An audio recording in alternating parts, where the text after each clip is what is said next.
ଦେଖନ୍ତୁ ଆମର ପବ୍ବାବୁ ବର୍ତ୍ତମାନ ନାରୀ ଚରିତ୍ର ଅଭିନୟ କରି ସେ ବର୍ତ୍ତମାନ ତାଙ୍କର କ୍ୟାରେକ୍ଟର ଭିତରେ ଅଛନ୍ତି। କ'ଣ କେତେ ଖୁସି ଅଛନ୍ତି ପବ୍ବାବୁ?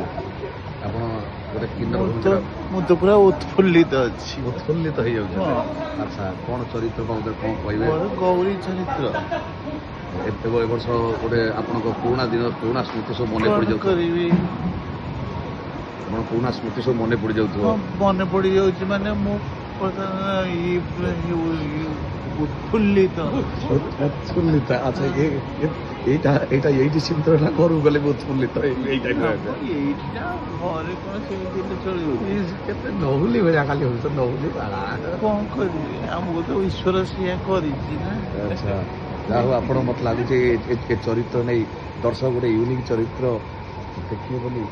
ୟୁନିକ୍ ପ୍ରଦୀପ ସାରଙ୍କର ନାଟକରେ ଜୀବନ କବି ସାରଙ୍କର ଗୋଟେ ୟୁନିକ୍ ଚରିତ୍ର ଦେଖିବାକୁ ପାଇବେ। ଜାଣିଥିଲେ ତ ସେଥିପାଇଁ ଦେଇଦେଇଛି। ଆଚ୍ଛା, ତାହେଲେ ସାର୍ ଆପଣଙ୍କ ବୟସରେ ଜାଣିଥିଲେ ବୋଲି ଦେଇଦେଇଛନ୍ତି। ତେଣୁ ବା ଆପଣଙ୍କ ଚାଲି ଠିଆ ହେବା ଶୈଳୀ ଏକଦମ ମାନେ ଆମର କିନ୍ନରଙ୍କ ସହିତ ମିଶି ଯାଉଛି। ତେଣୁ ଯାହା ହଉ ଆପଣଙ୍କ କେତେ ଖୁସି ଅଛନ୍ତି ଆପଣ? କ'ଣ କହିବେ ଚରିତ୍ରକୁ ନେଇ ବାବୁ?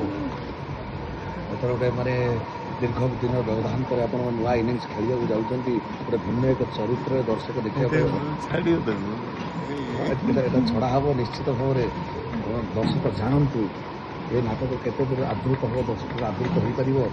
ତେଣୁ ଆପଣଙ୍କ ବହୁତ ଆଶା ନେଇ ଏ ବର୍ଷ ଯେଉଁ ଜୀବନକୁ ଭାବିଥିଲେ କ'ଣ ଆଉ ଯାତ୍ରା କରିବେନି, କିନ୍ତୁ ବର୍ତ୍ତମାନ ଆସୁଛନ୍ତି ଏଥର ଗୋଟେ ନୂଆ ୟୁନିକ୍ ରୂପରେ ୟୁନିକ୍ ପ୍ରଦୀପ ସାରଙ୍କୁ। ଲାଜ ଲାଗୁଛି ମତେ। କେତେ ଲାଜ! ହାଏ ହାଏ, ଯାହା ହଉ ବର୍ତ୍ତମାନ ଚାଲିଛି ଦ୍ରୁତ ଗତିରେ ନାଟକ ନାଁ କ'ଣ ଟିକେ କହିଦିଅନ୍ତୁ? ତୁ ବୁଝିପାରିଲୁନି ମତେ।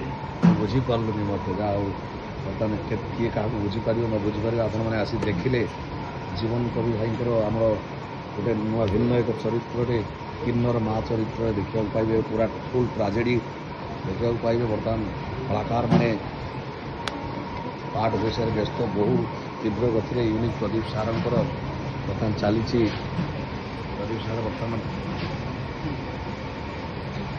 ତୁ ବୁଝିପାରିଲୁନି ମୋତେ ରଙ୍ଗର ମହଲ ରଙ୍ଗମହଲ ନାଟୁଆ କରିବେ ନାଟ ଆପଣମାନେ ଦେଖନ୍ତୁ। ଏଇ ଆସୁଛନ୍ତି ଆମ ଷ୍ଟାଇଲିଶ ହିରୋ ଜୀବନପତି। ଦୃଶ୍ୟ ଚାଲିଛି ବାସର ରାତି ସେ ସାର୍ ବର୍ତ୍ତମାନ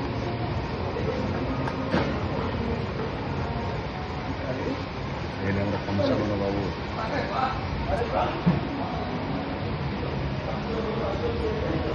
ଆଉ ଏ ନାଟକରେ ଆପଣମାନେ ଦେଖିବାକୁ ପାଇବେ ପ୍ରତାପ ଭାଇ ଜିତାପା ଏଥିରେ ଆଦର ମଦର ହେଇଛନ୍ତି। ଇଏ ହେଲେ ଆମର ଭେଟେରିଆନ୍ କଳାକାର କାଳିଆ ଭାଇ।